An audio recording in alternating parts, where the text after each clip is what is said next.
Welcome to Waves, West Alabama, Voices Echoing Success, the podcast where local voices inspire big impact. Brought to you monthly by the Chamber of Commerce of West Alabama, this is your source for stories of leadership, innovation, and success.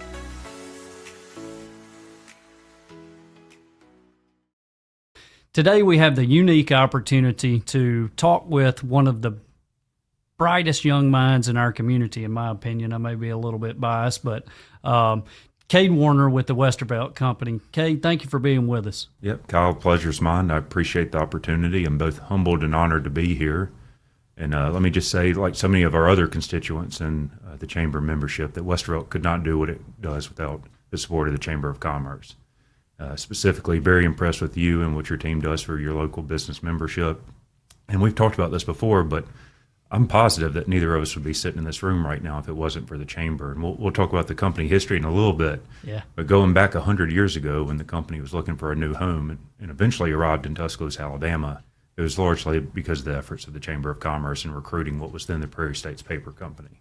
Yeah, just an incredible story, and I think that's a lot of what we want to hear about today, right? This podcast gives us the opportunity to tell those stories that a lot of us this day and age may not understand the roots of where Westervelt came from, its growth over the years, and those kinds of things. And storytelling is a big part of what we do, and I think that's how we can better serve our constituents and our members. Is by telling those stories to maybe encourage, that future idea or that future development down the road. So, with that being said, let's kind of jump right in.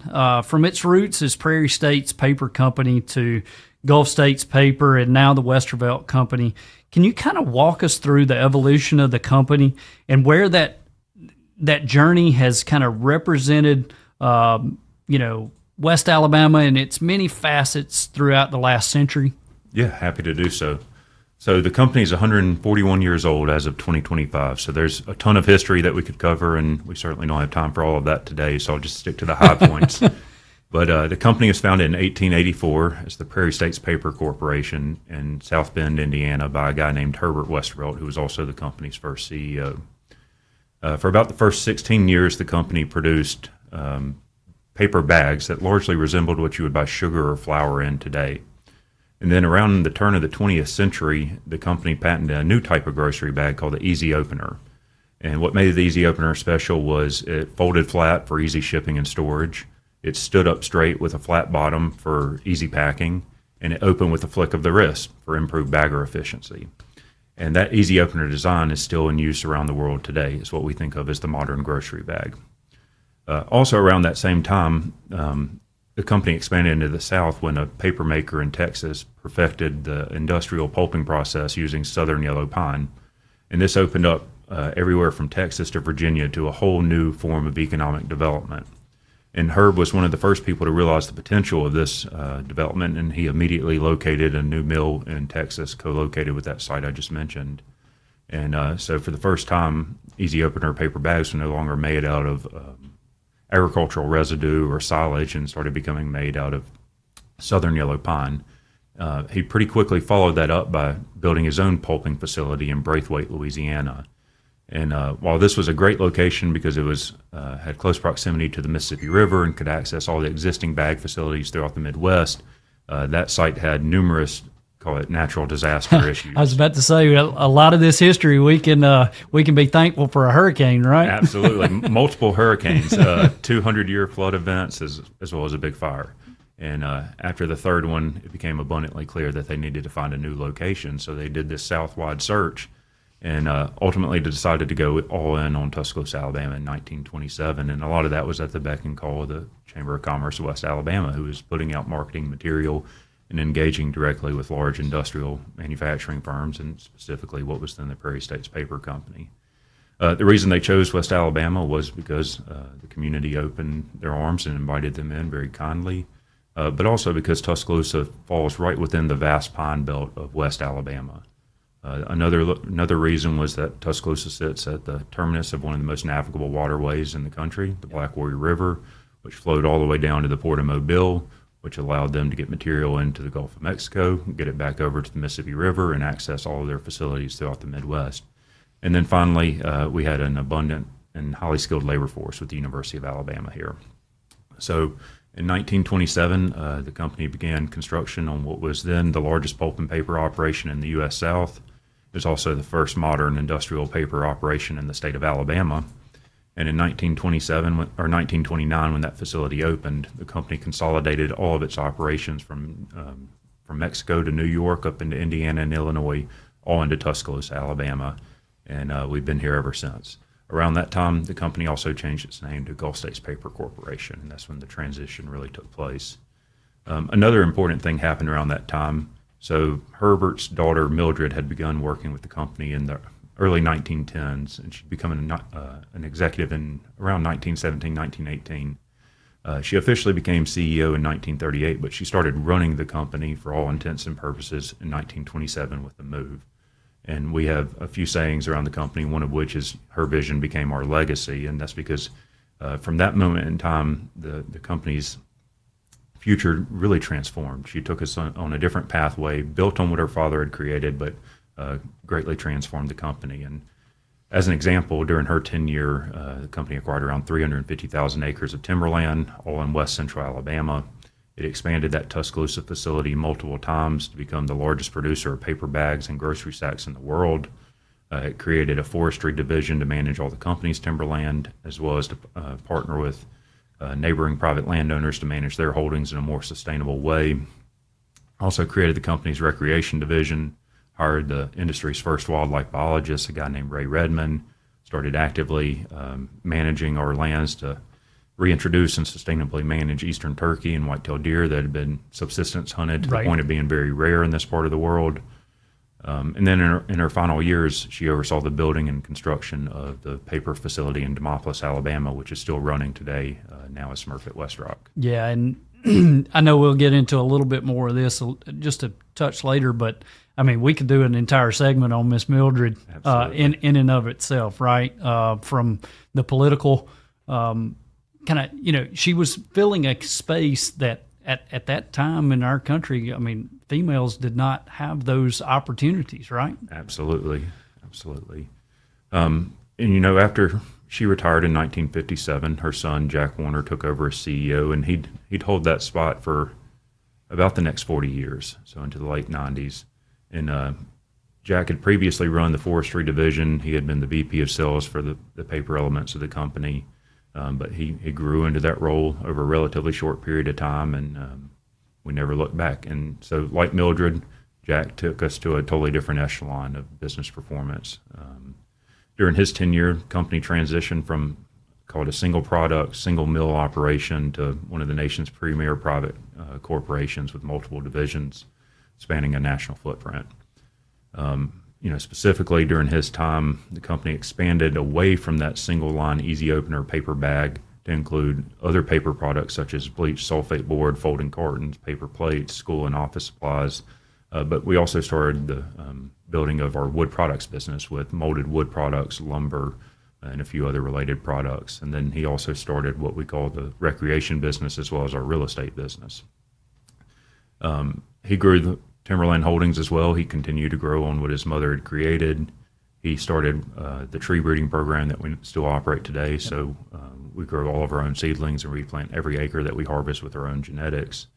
He built a sawmill in Vance, Alabama that sits under the Kyken Key site today, located right by what would become Mercedes-Benz.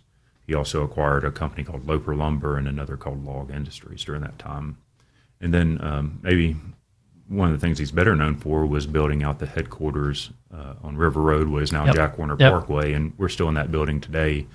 And around that same time, he also built out the North River Recreation Development, which kickstarted our real estate business. Can you touch real quick? Mr. Jack was kind of, when I was a kid, that was Gulf States paper, right?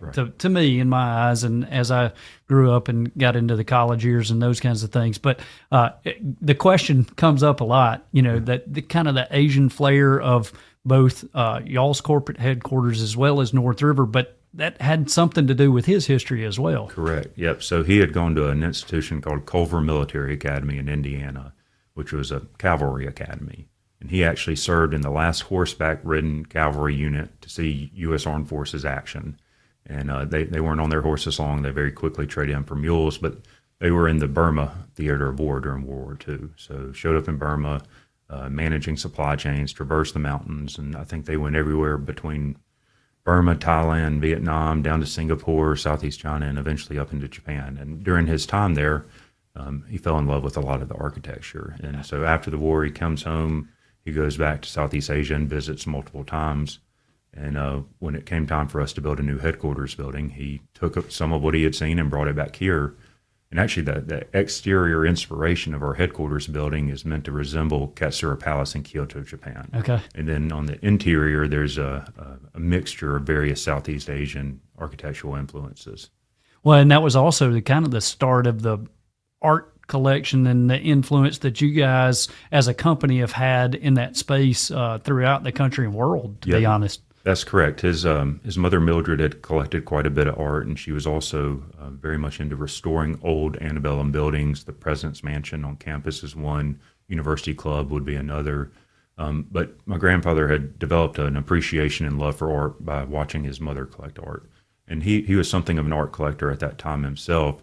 But when we built this new headquarter facility and the new campus out at North River, he had a lot of wall space that he needed to fill. And so he went on a couple worldwide tours of collection. It's hard as a local, especially a young person, to have an appreciation for all that we had, just down the street from us, right?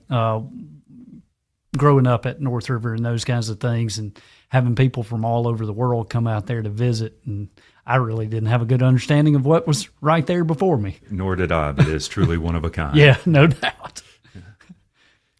So, I'm sorry to interrupt, but, that part of the history of this company just fascinates me. But kind of fast forwarding, throughout Jack's tenure, where did we go from there? Yeah. So following Jack's retirement, the company was led by 3 successive non-family member CEOs, the first two of which had grown up inside the company, and the third of which was hired in. So the first of these was a guy named Ed Woods, who took over when Jack retired in the mid-1990s. Ed had been with the company for a very long time. He had served as an executive vice president and COO for many years with Jack. But during his time as CEO, the company built a brand new, modern, high-production sawmill in Moundville, Alabama that we're still operating today. Mm-hmm. And at that time, they consolidated all the Loper lumber and log industries production facilities into that single site. He also expanded the packaging network and shifted out of what I'd call lower value product lines like paper plates and office supplies with a greater focus on packaging. Okay. And then he began expanding the real estate portfolio, and they added capacity to the Demopolis facility during his time. He was only CEO for, I believe, 5 years. But following him, Mike Case was CEO from 2000 to 2017. Mike Case is a familiar name around town. Mm-hmm. Most people in the business community know him. He still lives in Tuscaloosa, and you can see him regularly around campus and around town. Mike was known for a number of different things. He both grew the business and changed the business during his tenure. So one of the big things that happened on his watch was the company exited the pulp, paper, and packaging business, which was a really tough decision that involved, obviously, his executive team as well as the board of directors, and it was a decision that wasn't made lightly, but it was the right decision with hindsight. Company sold off that portion of the business in 2005 to what was then Rock 10, mm-hmm. eventually became WestRock, and now is Smurfit WestRock. Still a striving paper and packaging powerhouse globally today. Company, after that transition, changed its name to the Westervelt Company, and we've been known as such ever since. And we used the proceeds from that sale to greatly expand the timberland base, buying land in Mississippi, Georgia, South Carolina, and Virginia. We started our ecological services division that we're still running today. That started when we opened an office in Auburn, Alabama, as well as Sacramento, California. We're now in 14 states with 7 offices and nearly 100 people. Started the New Zealand division with the acquisition of properties on both the South and the North Island. During that time, greatly grew the real estate portfolio with developments around Lake Tuscaloosa, including some of the better known ones, which would be like Lake Crest, Harbor Ridge, the lakes, Signal Hill, Normandy Place, Neptune's Cove, all of which are still around today. Expanded our nursery and orchard operations with the development of a modern mill, or a modern plant in Eutaw, Alabama, which is actually where I had my first job when I was about 14. We also started a renewable energy business. We built a pellet mill in Aliceville, Alabama, that Drax International now runs. And we constructed a turbine generator on site at Moundville, Alabama, and started selling clean energy back onto the grid. And then we greatly expanded the Moundville sawmill with the addition of a small diameter timbers line. And then when Mike retired in 2017, a guy named Brian Luoma, who was my predecessor, ran the company until the end of 2023. Brian's one of my best friends. He's a mentor to me, very much a father figure, and he was the right guy to come in at the right time. And at the beginning of his tenure as CEO, we really focused on reconciling the portfolio to identify what our core competencies were, to sell off things that didn't make strategic sense anymore, that weren't performing, and to really allocate resources to the things that we were exceptionally good at. And so what that looked like was we got out of the industrial pellet business. We sold some property in New Zealand. We sold some property we had in Canada and New Brunswick. And we sold some commercial properties we had in Colorado and Georgia and a couple other places. And we used the proceeds from that to build a state-of-the-art facility in Thomasville, Alabama, one of the largest lumber manufacturing facilities in the state, highly efficient, highly modern, truly an engineering marvel. Really proud of that site. And we also continued to expand our timberland portfolio, picked up well over 100,000 acres, and then we grew our ecological services business substantially. We had previously been in 4 or 5 states, a couple offices, and as we sit today, we're in 14 states, and a lot of that transformation took place during Brian's tenure. And when Brian retired at the end of 2023, I stepped into the CEO position at the beginning of 2024. And today we're a 141-year-old vertically integrated forest products and natural resources company. We're privately owned, family owned. We have an independent board of directors, a world-class executive team, world-class organization full of great people. We have 5 distinct business units. So let's start with our wood products group, which manages our lumber production facilities. We have the Moundville site that's really 2 mills on one site with a total production capacity of about 330 million board feet a year. And then we have the Thomasville site, which again, state-of-the-art, high efficiency, low cost, ton and gun type mill, 250 million board feet of production capacity a year. And when you combine those, we're the largest producer of dried lumber products in the state of Alabama by a healthy clip. Right. In our forest resources group, we own and manage about 650,000 acres of high-quality industrial timberland across 6 southern states. So that's Alabama, Mississippi, Georgia, Florida, South Carolina, and Virginia. But the overwhelming majority of the land base, just north of 400,000 acres, is in Alabama, about 55 in Mississippi, just adjacent to the state line. And then we have a pretty large slug, over 100,000 acres in Georgia, and the deltas in South Carolina and Virginia. We've been actively growing that portfolio. We really like that space. We say timberland's the backbone of the company, and it gives us the foundation to do everything else that we're doing. Right. Very stable asset, very predictable asset. As long as the sun shines and the rain falls, timber continues to grow. There you go. So, but within that portfolio, we also manage about 750,000 acres of recreational leases. So that's hunting, fishing leases on all of our own land, as well as for about 100,000 acres worth of external landowners. In that business, we also have active mineral interest. We have a nursery and orchard operation with a big facility in Eutaw, Alabama that produces about 11 million high-quality, good genetic seedlings per year that we use to replant all of our own acreage, and we sell the excess onto the open market. And then we also manage, I believe, the largest and oldest commercial hunting lodge in the state of Alabama in Pickens County in Aliceville with Westervelt Lodge. Yep. Our ecological services business was founded in 2006, as I mentioned, after the paper and packaging disposition. Really started with the hiring of a few individuals. We call them the Gregs and Craig, because 2 of the guys were named Greg, and then there was Craig. And we set up offices in Auburn, Alabama, and Sacramento, California. So fast forward to today, we've completed over 130 projects, restored, conserved, or preserved about 40,000 acres. We're doing active work in 14 states. have offices in 6 states across 3 regions, have nearly 90 employees, and depending on which metric you want to use, we're either the second, third, or fourth largest provider in the country of ecological restoration services, conservation banking, mitigation banking, Right. and large turnkey problem-solving services for big municipalities, government agencies, large enterprise. So really proud of how that group has grown over time.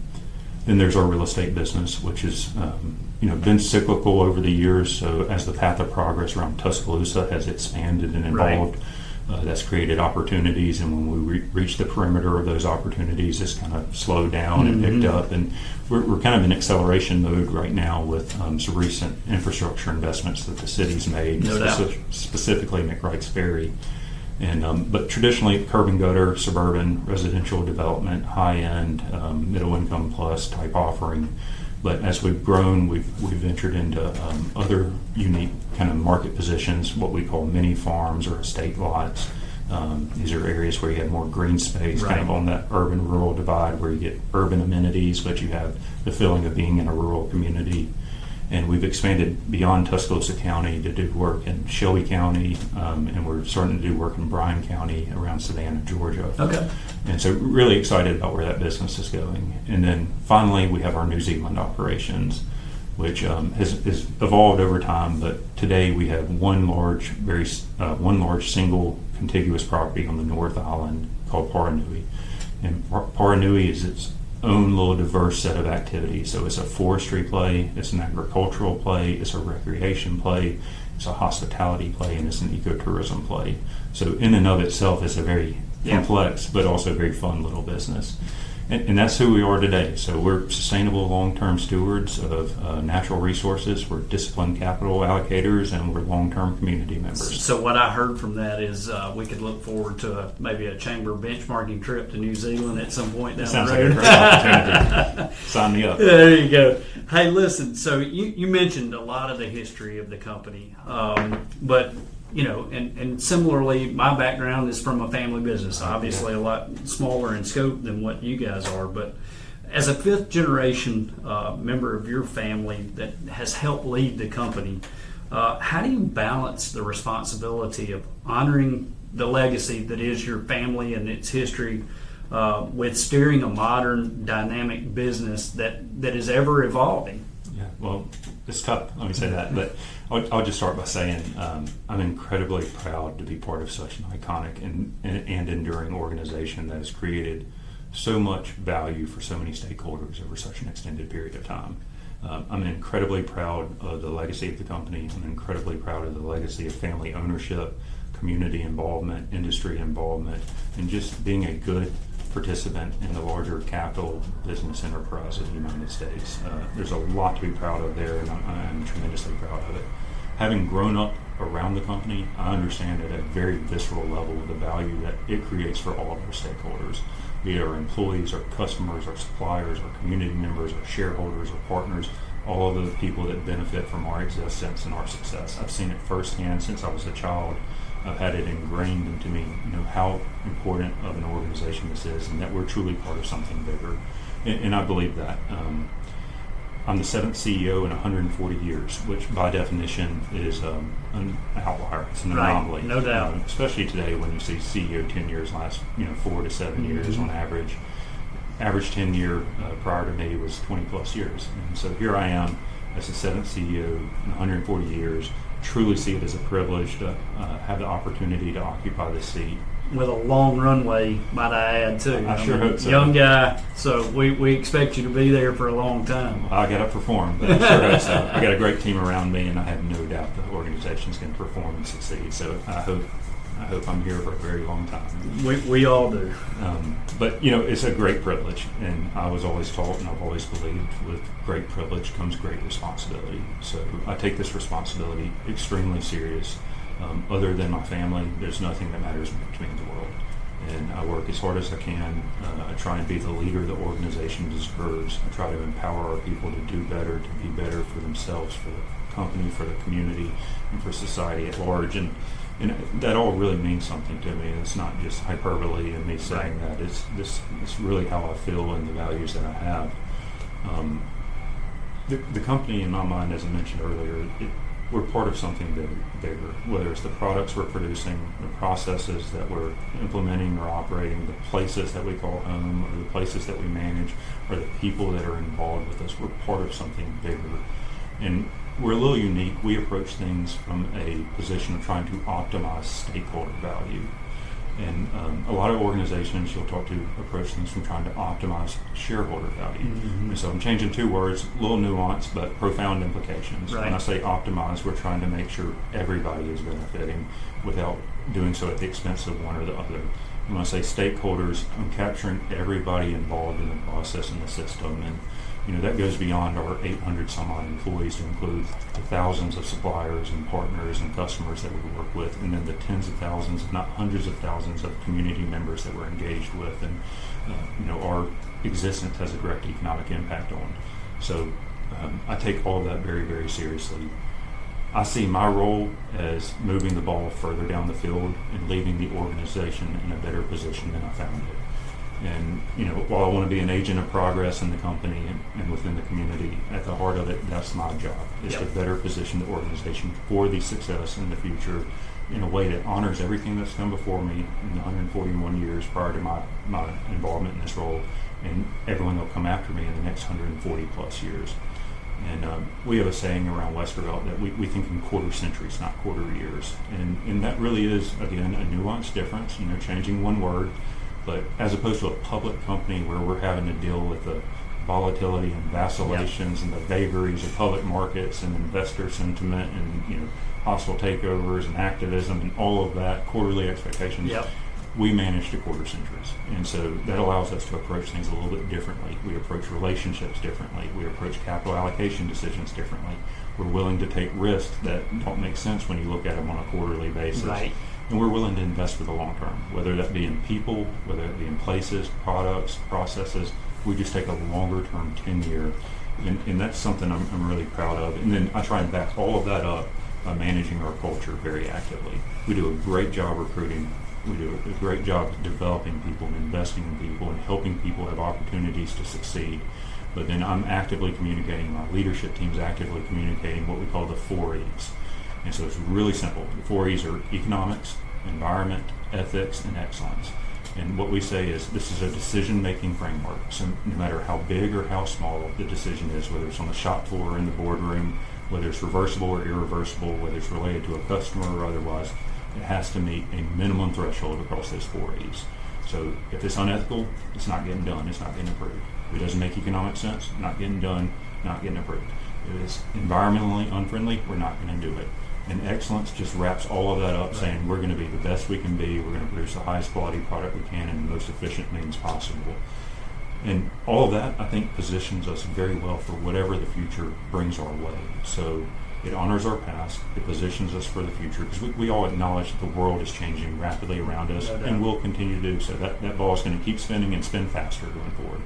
So my job is to position us for whatever the future throws our way, and to make sure that we have the right culture to be nimble, agile, and flexible, so that we can chart our course through history going forward in ways that we can't even envision right now.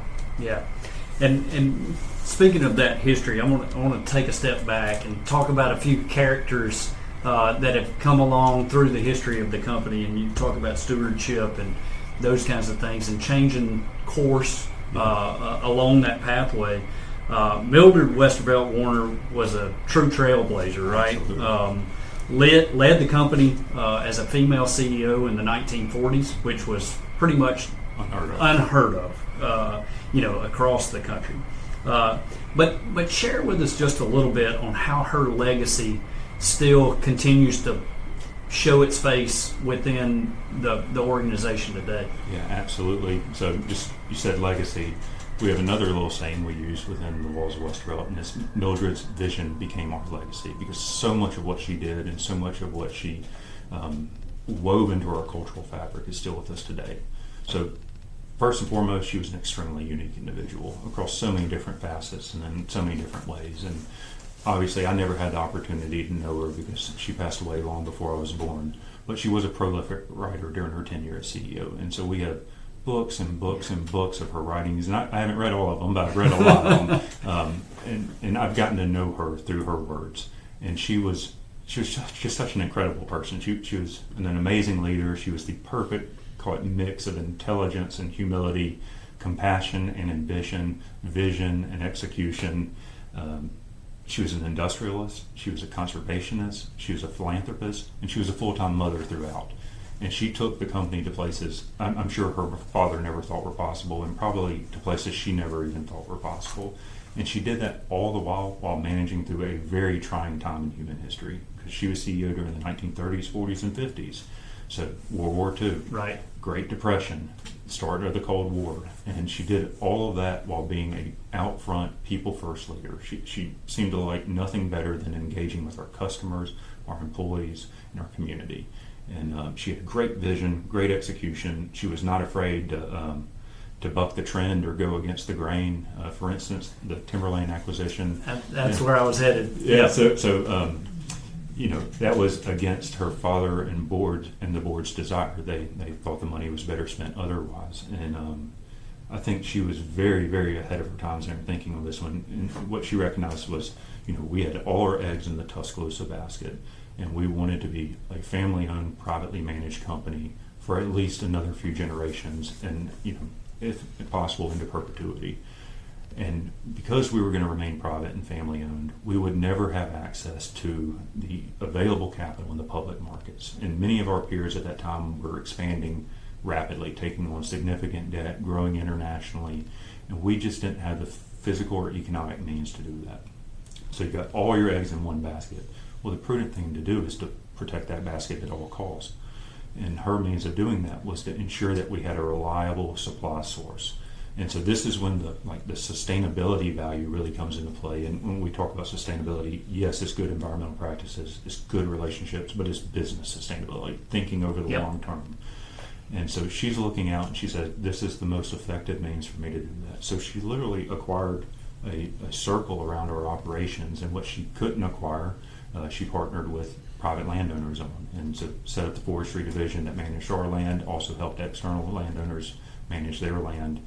And at that time, I can't tell you on a dollar basis what a paper capital investment would cost you, but today it's $1 billion to $2 billion, and it's not a mobile investment. And just for equivalence, a lumber manufacturing facility today is 150 to 300 million. Yep. So orders of magnitude larger.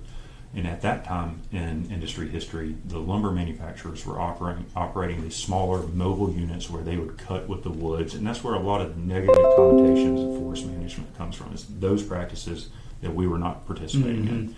A paper mill is an immobile asset, a very capital intensive asset, and if you're thinking about being in a location for generations, you manage your relationships differently, you manage your supply differently, and that's what she did. And all the while, the board, the CFO at the time, and her father thought there were better uses for the money, and she said, by God, I'm going to do it. and she did. And she did it very effectively in a very short amount of time. And, her accomplishments are legion. We could spend hours, if not days, talking about it. An amazing individual, but, her impact on the company is probably most felt today through a suite of values that she wove into our corporate ethos. And that's, again, business sustainability, care for people, the way you treat people, environmental excellence, high quality products, good customer relationships, continuous improvement, and being an engaged and active member within your community. Because at the end of the day, the company and the community depend on each other. It's a symbiotic relationship that's synergistic if done right, and can be totally toxic if done wrong, to the detriment of both. And she believed that wholeheartedly. And so those values are still with us today. They've defined how we've operated for, call it, nearly 100 years. And I talked about being part of something bigger earlier. That really gets back to her. She thought the company was part of something bigger, part of a bigger community, part of a bigger state, part of a bigger industry, part of a bigger region, part of a bigger national identity. And those values are still with us today. I'll close on her by saying she had a saying that it pays to be different. And we were different then, we're different now, and we always will be different. Yeah. And really proud of that. And her vision is one of the pillars of the company today, and in the land management, it's fascinating. another character in that history that I think more people in the community got to know better more recently, and was your grandfather, Jack Warner. He was known for his visionary leadership that helped expand and diversify the company in his own way. But what lessons from his era do you carry forward with you, and what do you think he'd be most proud of within the company and its efforts today? That's a great question. Let me just start by saying he was an incredible person. Yeah, I did have the chance to meet him. Did you? In the day. Did you? Yeah. He had an impact on anyone that did. Right. So I bet you remember it. But incredible person, and to say he cast a long shadow is probably a material understatement. His presence, his impact are still highly visible in the company today, in the industry, and I think within our community. It's really hard for me to fathom how one person can have that much impact in such a short period of time, but he did. And his presence and anything he involved himself in made whatever that was better. And he certainly had a revolutionary impact on our company, on our industry. He's still thought of as a titan within our space. He's still very highly thought of. Took the company, took our culture to places we never thought possible, and all of that had a transformational impact on our peers within the industry, and then, like I said, the community and the state. No doubt. Served on the chamber board for a long time. Served on the Alabama Chamber board for a long time. Economic Development, Tenton Waterway Association, and various other associations and board and executive roles. But there are a lot of lessons that he left with me personally and left with the company. And again, they're legion and probably too many to cover here. But I'll say, first and foremost, the customer comes first. Without the customer, there is no business. Right. And he started his role in sales. He was a people-friendly person. He was very much out in front, loved talking to our customers, loved hearing about their needs, their problems, their desires. Traveled extensively, built phenomenal relationships with people he'd met many times and people he had never met, just through writing and other forms of communication. So taking care of your customer has always got to stay top of mind. That's definitely one of his leading values. In a similar vein, he felt like business is about relationships. So relationships with employees, relationships with customers, suppliers, stakeholders, partners, all that. And if you're not creating mutually valuable relationships, then the relationships won't exist for an extended period of time. So he really believed that. He coached that. He preached that. Innovation, continuous improvement, very much focused on that. The company transformed itself multiple times during his tenure, created innovative new products, acquired innovative new products, took on risk in greenfield developments, going into new geographies, and all the while, the original company motto was quality counts. And so hyper focus on quality. We still use that motto today, but we got to make a better product. We got to do so in a more efficient and more cost-effective process, and we got to have better delivery, backed up with better customer service across the suite of different products and services we provide. And he was a formidable champion for that belief. He had great vision, and a lot of people do, but he had very unique vision. But where he really differentiated himself was he had great execution. He was able to attract the right people, build the right team around them, empower them in the right way, motivate them in the right way, hold them accountable in the right way. And they executed on his vision, and he executed on his vision. And you can see that in landmarks around the community today. You can see it in our office headquarters. That's right. So he did not lack for vision. He carried forward the mantle that Mildred started of thinking in generations and really planning for the next handful of generations in the family in the next 100+ years.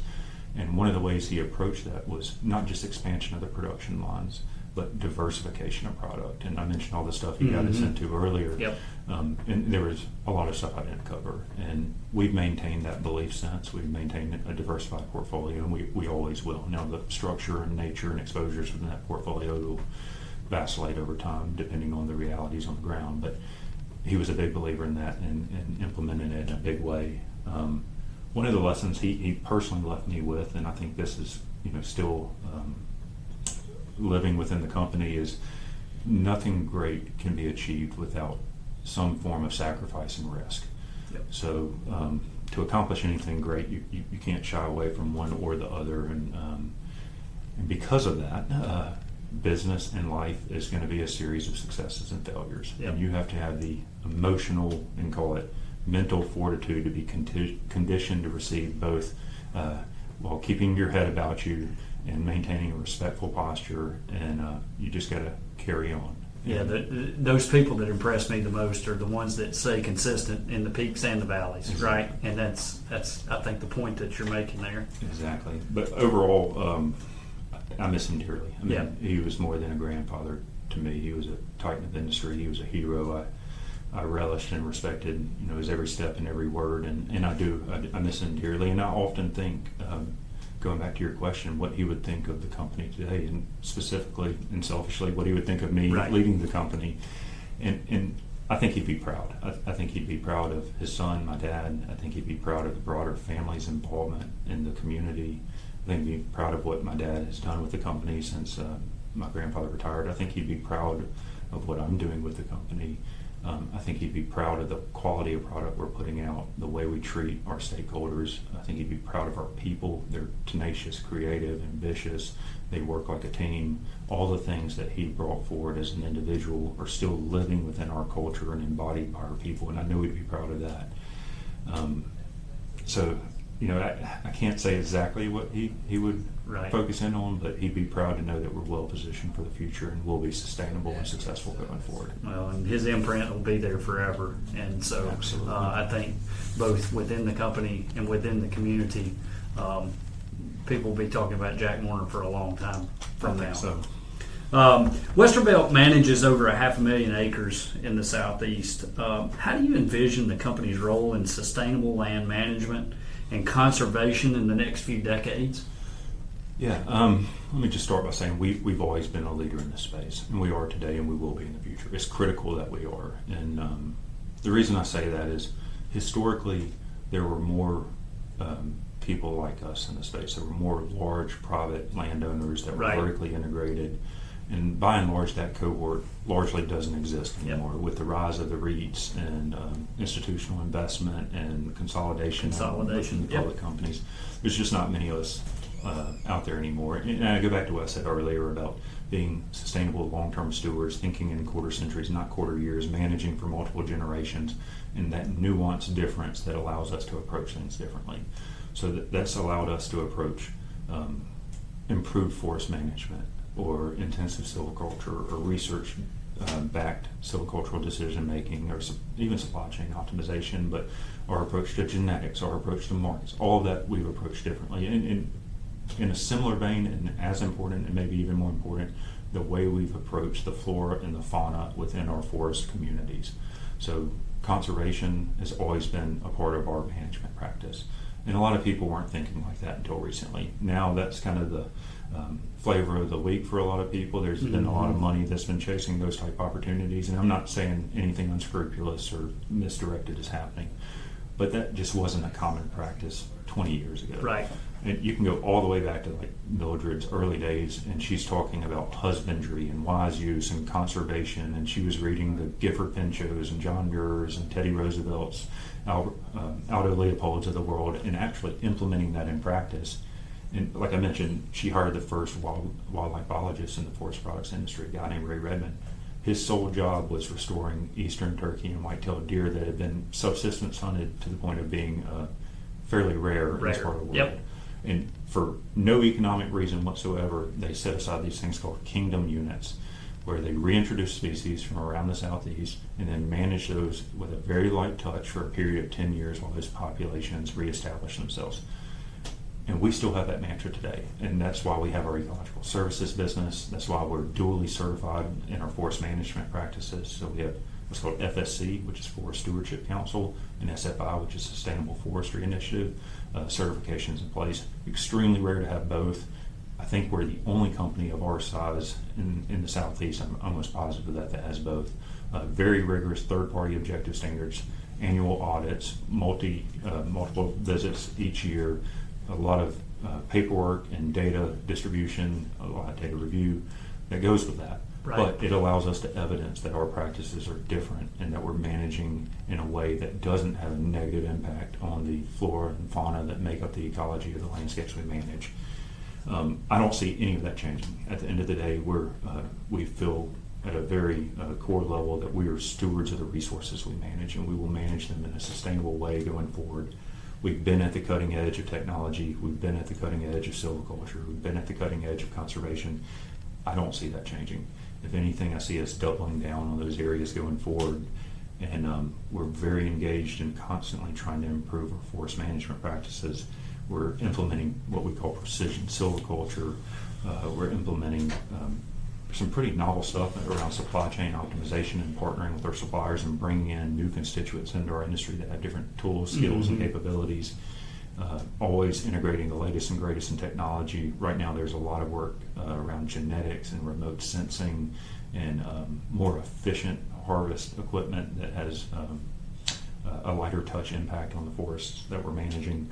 And one of the big things we've been really engaged in recently, and been working with the Chamber and EDPA and others on this, and Tuscaloosa EDA, is recruiting new industry, novel industry. So traditionally you have your paper and packaging products, you have OSB and lumber and your traditional wood products. And a lot of those markets have changed over time. Like the paper and packaging and pulp paper and packaging industry in the Southeast has had a pretty structural change over the last 20 years. I think we've lost 32 mills since 2014 in the U.S. South, and each of those mills would employ 800 plus people. They'd be billion-dollar investments, and they're relocating elsewhere, and they're not coming back. At the same time, there's been a lot of new, innovative, novel products and technological processes that are being introduced at called an immature scale, but they're scaling up quickly to get to industrial scalability. And this would be the industrial pellets market that we had a mill in. This would be biofuels of various types that would be used in jet fuel applications or maritime applications, biochar, biocarbon, replacing rare earth minerals with wood-based cellulosic derivatives. So, for instance, graphite. We don't have a lot of graphite in the U.S. A lot of it comes from Asia. This is a national security issue. We can make graphite out of wood now. And a lot of other things, mass timber. So this is a replacement or a substitute for steel and concrete using panelized, laminated timber beams and panels. So a lot of really cool stuff there. Alabama's, I think, the third most forested state in the nation on acreage percentage basis. We have a natural resource that's abundant, that's sustainable, that's renewable, that differentiates us from a lot of places. And I think we would be foolish not to take advantage of that. We have the infrastructure in place, we have the labor force in place, we have the know-how in place, we have the supply chains in place, and there's a lot of opportunity there. And we're going to land something big in Tuscaloosa before I retire. I don't know what it's going to be, but we're going to do it. Well, we're going to get into kind of the final question about that innovation and kind of what comes next. But I do want to take the opportunity to thank you for the stances that you guys take as a company and using your platform to affect change across the board, whether it be advocacy efforts within governments or just leading by example. And it doesn't go unnoticed, and we're glad to be able to help spread that word. And when it comes to, I mean, that is the definition of stewardship. Exactly. And so just wanted to say thank you for that. We get the opportunity to be involved in some of those conversations from time to time. But it takes a broad education to help people understand what that next 25 years, as you were talking about earlier, looks like. Exactly, and thank you for your participation and guidance and coaching in a lot of those conversations. And again, firsthand, I've seen the impact that you personally have had with your political experience, and that the Chamber at large, with all of its board members and constituent members, has had. Again, we feel very privileged to be in the position we're in, and we're going to be members of the Tuscaloosa community. We're going to be in Alabama. We're going to be members of this industry for a long period of time, and we feel a responsibility to be engaged politically. And we got 5 different business units, and each of them have different verticals in them. So we're straddling a lot of different industries and sectors, and we get to see a lot of different things. And not being arrogant, but we're uniquely positioned to help triangulate. Hey, they're talking about this. We should all be talking together for the benefit of all. And there's so much opportunity. I think Tuscaloosa and Alabama's best years are ahead of us, and there's a lot of exciting stuff going on. There really is. No doubt about it. And just to close us out, back to the innovation conversation. What current innovations, you mentioned a few, or future focused initiatives are you most personally excited about that will help shape Westervelt's next 100 years? Yeah. We've talked about a lot of them. Let me just start by saying that the industry itself has been very innovative over time. The company has as well. We've transformed ourselves multiple times. I can see 5, maybe 6 transformational inflection points in the company's history, and we're nearing another one today. But a lot of people don't realize just how much you're affected by the forest products, forest resources, natural resources industry on a daily basis, whether it's consumer staples, your household goods, even the cell phone you're using right now, the homes we live in, the air we breathe, the water we drink, all impacted by the practices that we're implementing on the ground on a daily basis. And we take that very seriously. And so we want to be at the cutting edge of innovation because we want to consistently push the bar, expand the goalpost, and be the best that we can possibly be. And we have done a great job of that. And we have very creative, very passionate people that when you give them a problem, they find an opportunity. But specifically right now, we've been heavily investing in both of our lumber production facilities. Thomasville is state of the art when we built it, and we haven't stopped investing since. Moundville, we just did a big $100 million capital modernization project at the end of 23, early 24. We're implementing robotics, we're implementing automation, machine learning, we're using data in new and novel ways, we're getting data and information in easily interpretable formats into our people's hands. A lot of work on supply chain optimization within the segments we control and further up and downstream.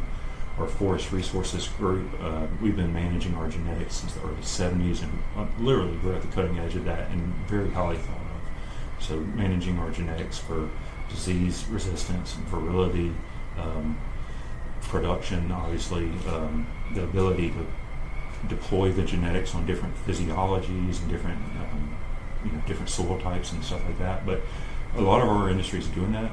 We're uniquely looking at wood quality, so marginal elasticity and slope of grain and branching angle and knot size and all the things that actually shows up in lumber quality.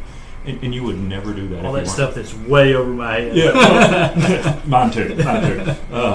But no, you would never do that if you weren't vertically integrated. You would never do that if you weren't thinking 25 years out, because a lot of these are long-term, long-duration investments. You wouldn't do that if you didn't care about product quality, and you wouldn't do that if you didn't understand how the entire supply chain fits together. And again, we're uniquely positioned. So really cool work there. I mentioned precision silviculture. That's going to be using drones, changing the way we're doing cruising and taking supply and inventory, as well as applying herbicide, insecticide, fertilizer. So, traditionally you're out there with a skidder with a boom spraying the whole thing, or you're dropping from a helicopter. That's a blanket approach. We want to manage the application of the treatment to the specific soil needs or the tree needs within a given acre of land in a varied way. So don't just put it all out there in one blanket application. Be very efficient in your use of chemical. Don't put more than you need. Apply very specific treatments to very specific situations. So that's pretty novel. A lot of the work we're doing with supply chain, again, our industry cannot exist without a highly effective and available logging force. And logging is a tough business to be in. No doubt. Very capital intensive, a lot of risk. Weather creates problems, insurance creates problems, highly exposed to volatility of energy costs and fuel costs. And we're trying to work with our supply chain participants to bring in resources to help them do their work better, make them more profitable, make them more effective, and make them more sustainable.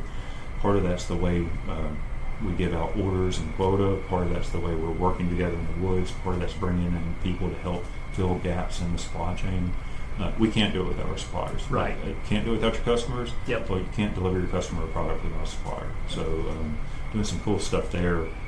Remote imagery, man, there's so much cool stuff right now with satellite imagery, infrared, remote sensing, drones, all of that.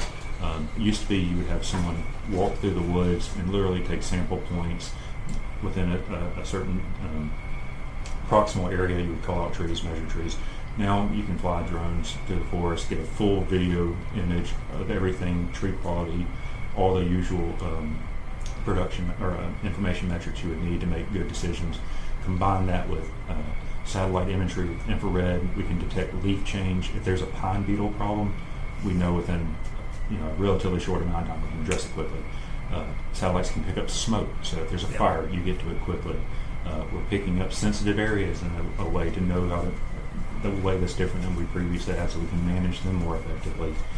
So really cool stuff there. I'd say our ecological services group implementing AI in ways that are allowing us to do our job better, include information in ways we've never had, access markets in ways we never had. And all of that allows us to improve the ecology, biology, hydrology of the sites we're managing. So there's a lot of cool stuff, and that's not even talking about the new products we mentioned earlier around biofuels and biochar, mass timber, changes in real estate, carbon capture, sequestration. That's a whole nother opportunity. I mean, there's so much right now that's going to be revolutionary and transformational. And my commitment, and everyone in our organization believes this to be true, is we have to be at the vanguard to help support, engage, and implement those practices and help originate those markets. Well, Cade, first and foremost, thank you for your time today. We had the opportunity a little over a year ago to sit down and have a portion of this conversation, and ever since that time, it has been my wish that we could sit down and share that story more broadly. And we appreciate what you're doing on a daily basis. We appreciate what you're doing for our community on a daily basis, and we look forward to the next 100 years and partnering with you to create some of this innovation, to create new pathways, highly skilled positions as we move forward as a community, as a state, as a country, and doing it all while protecting our ecological, natural beauty, everything that goes into that here within the West Alabama region. Well, ditto on all of that, and appreciate the partnership with you specifically and with the Chamber in totality. Couldn't do it without you. We're going to be here for a very long time, and that partnership's going to endure. So thank you for everything you've done. Thank you for this opportunity.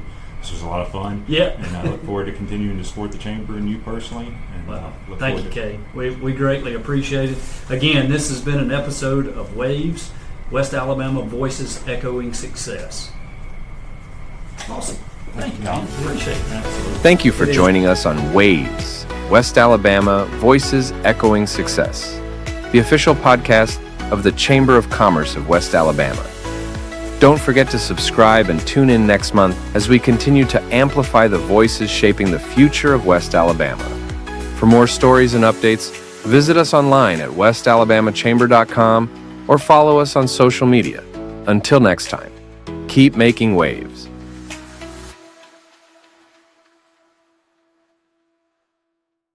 Alabama One, a partner of West Alabama Chamber, offers a full suite of financial products including checking and savings accounts, personal loans for home, auto, and recreational vehicles, as well as land and equipment financing. Go to alabama1.org/what's your one to learn more. Equal housing opportunity.